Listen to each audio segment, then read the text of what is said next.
Now SADC protest yachizokora moto muri yeZimbabwe yachizofinaliziwa nhasi musi wa10.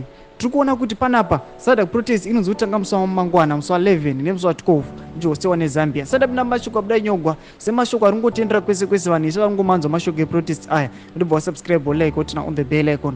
Zvazobuda pachena tension iri pakati peZimbabwe neZambia yachizonyatsa kuonekwa nekuda kweprotest iyi. Why? Noda kuti Hichilema abva alawa kuti aiwa vanhu vanoda kuprotesta against SADC carry out the protest munyika yeZambia.